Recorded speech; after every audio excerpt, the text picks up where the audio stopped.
All right, good afternoon, everyone. It's great to be here again. Let's see, this works? Okay, perfect. Welcome to the talk. This is a great piece of work that I'm very happy with because it's one of these rare moments where we get to do interesting theory and at the same time stuff that is fairly practically relevant. So I'm very excited to share these results with you. So yeah, my name is Joachim. I did my PhD at Stanford. Now I'm with A16Z Crypto Research, and this is joint work with my colleagues Srivat San, Lei, and our advisor David. And the paper for this talk that I'm about to present appeared in Oakland earlier this year, and if you want to know more, find the paper on ePrint, and we also have an ETH research post that I'll reference later on. Before I get started, I have to give you important disclosures. And let's move on. Okay, so we want to talk about consensus. In consensus, we have a bunch of validators that receive transactions from the network. This is basically your blockchain network, if you will. And their job is to determine an ordering of these transactions so that clients later on can recover a log, an ordering of these transactions, which they can then feed into the execution engine of their blockchain, basically, right? So if we design consensus protocols, what properties do we want these protocols to have? There are typically two. One is what we call liveness, which is that if somebody sends a transaction to this network, then eventually this transaction should sort of be dealt with by the network and should sort of be sequenced and appeared in the output log of all of these clients. And the other property is safety, which is that throughout time, for any two clients, K and K prime, their output logs should be consistent. So one log should be a prefix of the other. They should not have disagreement about which transaction comes before which other transaction. Okay. Why is this hard? This is hard because this all happens on the internet, and the internet is far from a perfect place, right? Whenever validators send each other messages, there's network delay. Sometimes the network delay could be really bad, in which case we call this a network partition. And some of these validators may not be following the protocol, okay? So we assume there's some fraction f that may be malicious and may be trying to stop our protocol from reaching consensus, okay? So the expert among you have now recognized we're here in the partially synchronous or eventually synchronous network model. And so we cannot hope to solve this consensus problem like all the time. We can only solve it under certain conditions on the network, but in particular also on the adversary strength. Okay, so we introduced two parameters. One is called liveness resilience, TL, and the other one is called safety resilience, TS. So now our consensus problem is parameterized in this tuple. And we want to ensure liveness whenever the adversary fraction is less than the liveness resilience. And we want to ensure safety whenever the adversary fraction is less than the safety resilience. Okay? Now we can ask, okay, fine. I have this problem, this consensus problem now, which is parameterized in these two numbers here. For which tuples do we actually have protocols that solve this problem under partial synchrony? Right? So now we can plot a region, basically, of liveness and safety resiliences. And we can explore which points, sort of in this two-dimensional space, for which points is this consensus problem actually solvable. Okay? And there's a very famous impossibility result going back to 1988, which basically gives us a region in this two-dimensional coordinate system for which we know for sure that under partial synchrony, we cannot reach consensus for those points. Okay, clearly we would like to be, as up top right as possible, but there is a certain region where we cannot go. Okay, so what about the other points? There is a second region, which is a region where the liveness resilience is greater than the safety resilience. So that's sort of a strange region because if we have a consensus protocol for that region, there are certain points, certain adversary strengths where we can guarantee that transactions are being confirmed, but they could be jumping around in the output log, right? So not so clear what to do with this. So usually, we're not so interested in operating in that region either. Okay, so that leaves us with this blank triangle, and we want to be on the top right, right? And the traditional parameterization that you find in classic consensus is we try to operate at this corner point here that is 1/3, 1/3. Right? This is the point that sort of maximizes the minimum of the liveness and safety resilience. Okay? So this is what protocols classically do, right? But now, these are blockchains, right? They're very heterogeneous clients. Some clients, they differ a lot in terms of the workload that they put onto the system, right? And maybe you have some clients, such as these Alice clients, that are running some sort of an exchange, and they're more concerned about safety than about liveness, right? Because safety for them means, if there is a safety violation, it means there could be a deposit that is being reverted, right? Where maybe they have already authorized the withdrawal of the money. So that would be catastrophic. Whereas on the other hand, if there's no liveness, it basically means, okay, there is a point in time where they cannot accept deposits right now, right? Which is maybe okay. So these exchanges, they may be trying to say, okay, given, this kind of triangle here, right? We want to be at the top right. Why don't we go to this, somewhere closer to this point here with very high safety resilience, possibly kind of trading off a little bit of the liveness resilience, right? And on the other hand, there are, the Bobs in the system here who are like, no, both of these properties are important to me, and, the classic trade-off is 1/3, 1/3. Let's keep it that way, right? Let's not compromise the liveness too much.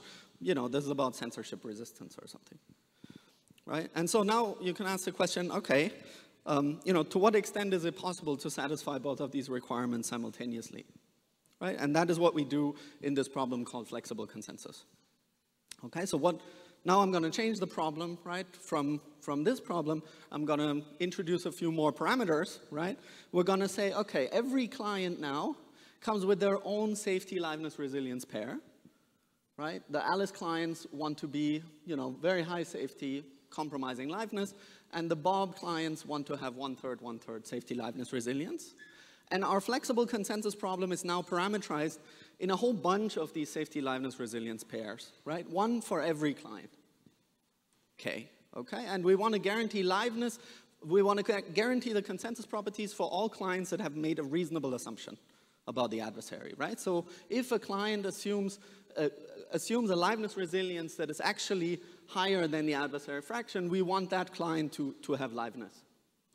And if two clients, K and K prime, have assumed safety resiliences that are actually greater than the adversary fraction, then we want these two clients to be consistent. Okay, that's the flexible consensus problem. And now again, we can ask, which of these trade-off points here, right? For which of these parameters is this problem actually solvable?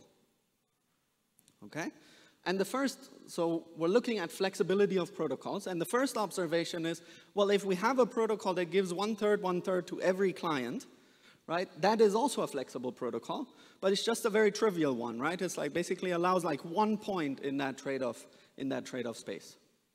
Okay? So classic protocols that are parameterized at 1/3, 1/3, right, they're also flexible protocols in some sense, but sort of they have no flexibility, right? So these protocols, in that particular case, that's great for Bob, not so great for Alice. But then in these protocols, if you're a bit familiar with them, we can tune the quorum and move this kind of trade-off point kind of further into a region that Alice likes. Then the protocol becomes good for Alice, but now, Bob is no longer happy. But the bottom line is, however you parameterize these protocols, all clients are operating at the same trade-off point, and so you get no flexibility. Now, this problem of flexible consensus has been studied before, like a few years prior, in works called FBFT and SFT. And they give flexible consensus protocols, and in fact, as far as I know, the first kind of non-trivial flexible consensus protocol. In the following sense, they allow clients to choose points simultaneously, like on a line, right? No longer on just a set.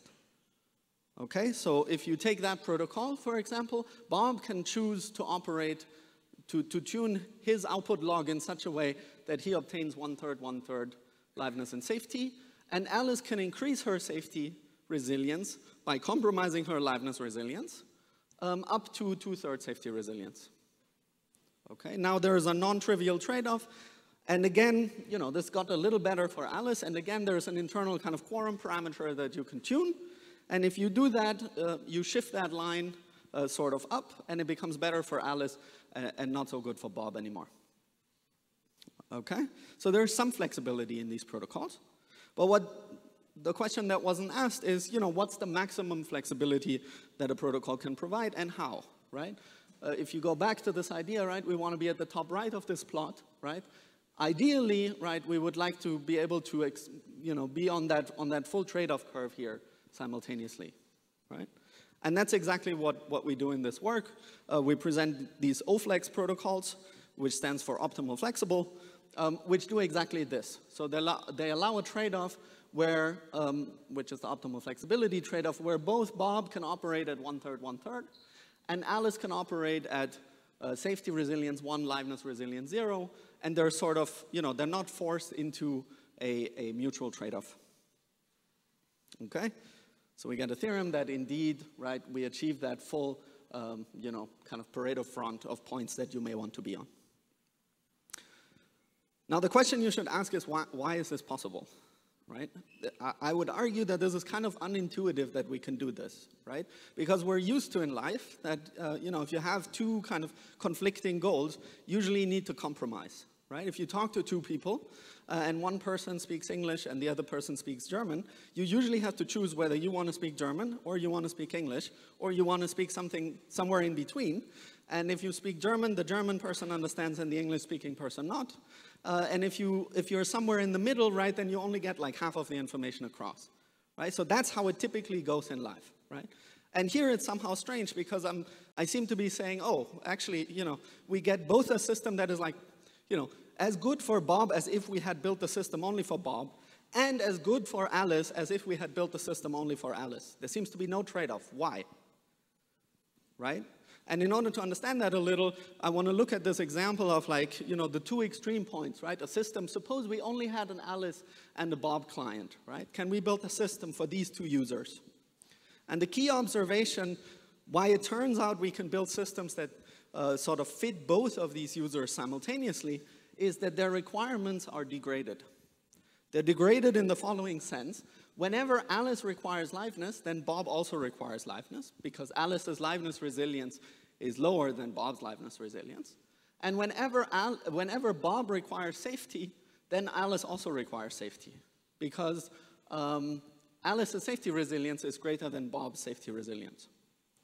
And that gives us an idea how we could construct a system like this, right? We start with a protocol that is tuned for Bob, 1/3, like a 2/3 quorum, just a traditional protocol. All the validators run this protocol, right? And the output of the protocol is what Bob uses as his output log. But then we add a second protocol into the mix, a protocol that is also being run. So all validators run both protocols simultaneously. This is a protocol that is tuned for Alice's safety and liveness resilience.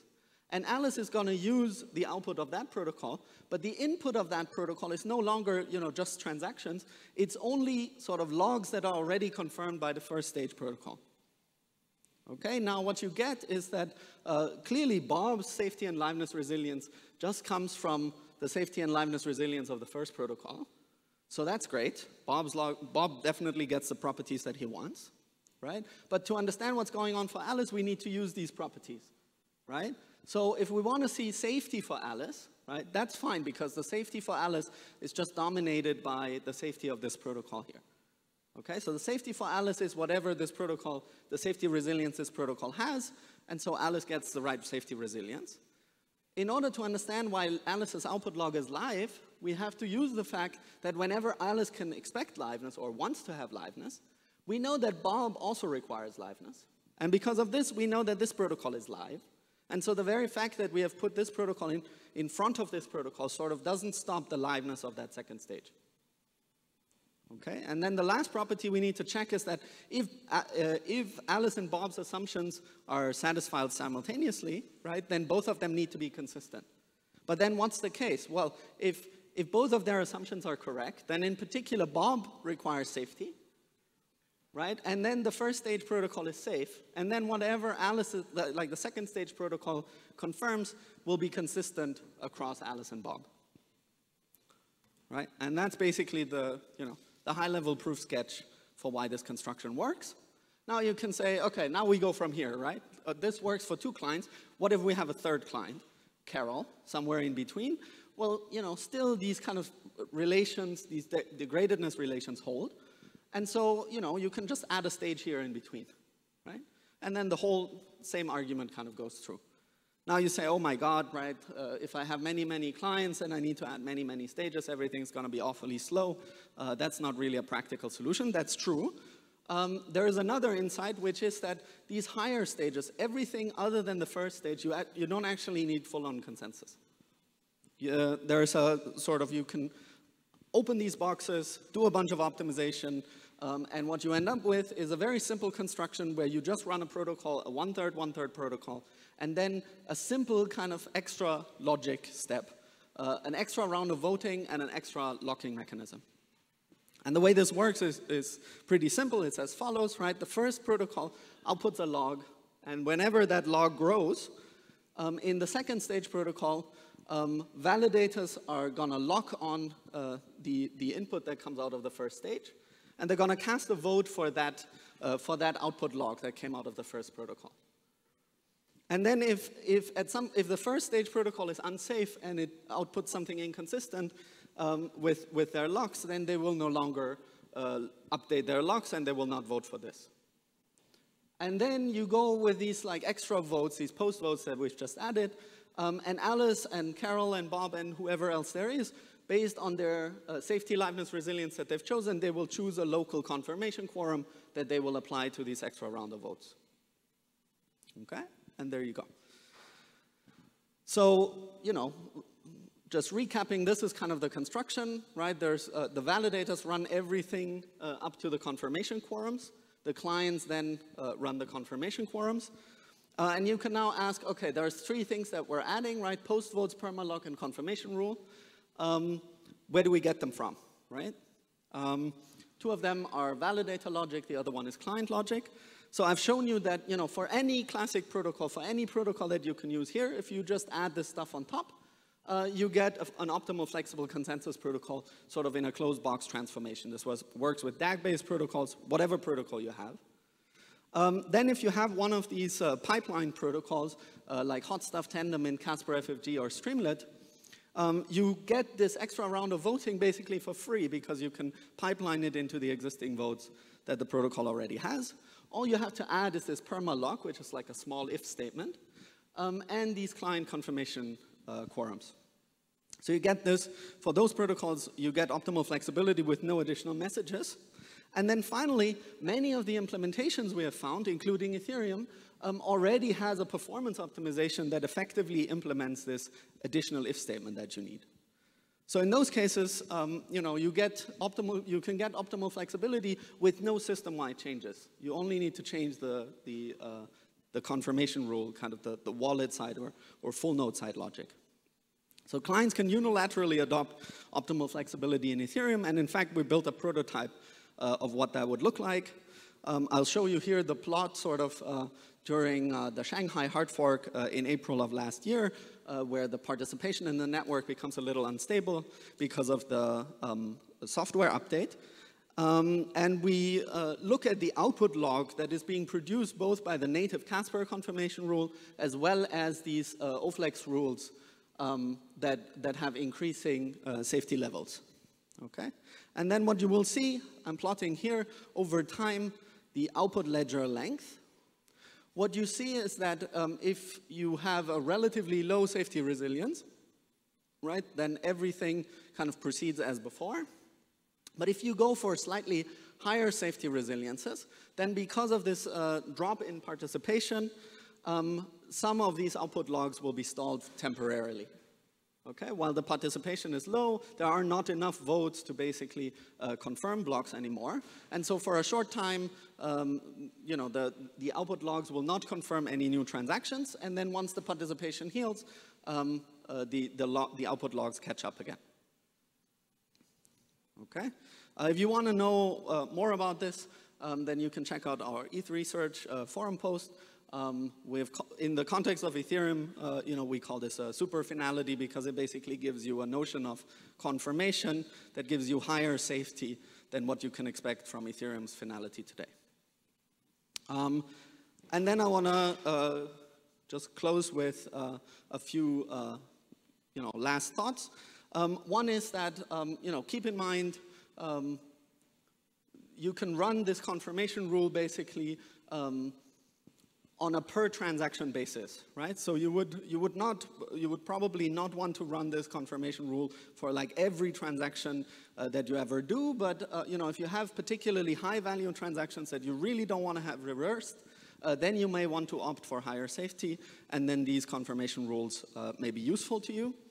The other thing is that this also applies to L2s, right? So if you think of like rollups with a decentralized sequencer or sidechains, then what we typically think of is sort of kind of L2 finality using 30% or based on 2/3 of L2 stake, and we think of L1 finality based on 2/3 of L1 stake.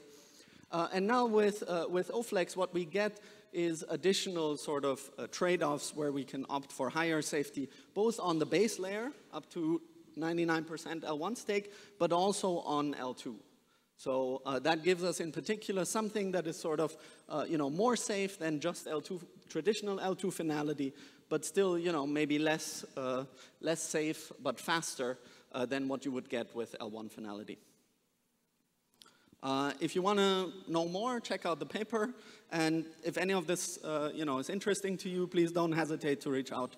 We're very happy to talk more about it, explain more, how this works, etc. And how it may apply to the protocols that you're interested in. And I'm happy to answer any questions.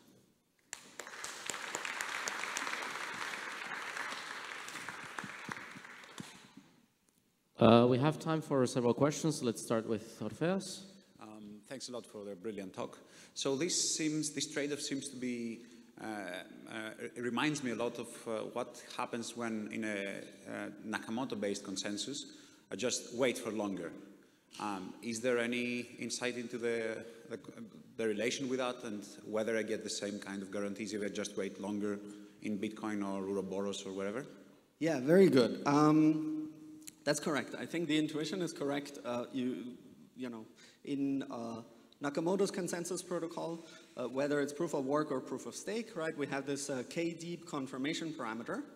And if we have small k, then we see output logs that are sort of faster, but have a higher error probability or reversion probability. And if we use larger k, then we see lower reversion probability, but also increased latency. And so there's a similar trade-off there. It's not here it's a trade-off sort of between speed, essentially. So in OFLEX, there's not really a trade-off on speed. And on reversion probability, it's a trade-off more on like resilience. In Nakamoto consensus, there's no trade-off on resilience. There's only a trade-off sort of the reversion error probability and the confirmation speed. But I would very much say, yes, this is also flexible consensus in that sense. Great, thanks. Okay, thank you. This is a really cool idea. I just wasn't clear on one part. So if you have like one party that has lower safety threshold than the other party, in a practical sense, it seems to me like these could end up in like a divergent chain. So because people vote within like a certain time span, and if you don't get enough for the higher safety threshold, it's possible that the lower safety threshold keeps building on blocks, and then the other one kind of gets stuck. And I guess my key insight is like, how does this work in this partial synchrony solution where you're assuming that votes are going to come in within like a specific time? Yes, very good. So the thing that's important to keep in mind is these quorums are not quorums that are applied by the validators. Okay, so in these protocols, we typically have a 2/3 quorum for something like notarization or something. You only proceed if you see 2/3 votes. Those ones we don't change because in this picture here, those are the votes that sort of correspond to the first stage, right? And that's still just a 1/3, 1/3 protocol. What we change is sort of the quorums that clients use to do confirmation. Okay, I see. So what can happen, this is a correct intuition though, what can happen is that clients disagree whether a transaction is confirmed or not. right? At least temporarily while, you know, there are crash faults or something, right? If it turns out that the reason this wasn't confirmed is because there were a bunch of crashes and the crashes eventually recover and there'll be enough votes again, then the clients will agree again. If they continue to disagree, then they should look into this anyway. But then it's definitely the right thing to do is to kind of go with the more safe client, right? So the less safe client is basically the one that doesn't know whether the reason for this is like inconsistency or something like that. All right, thank you.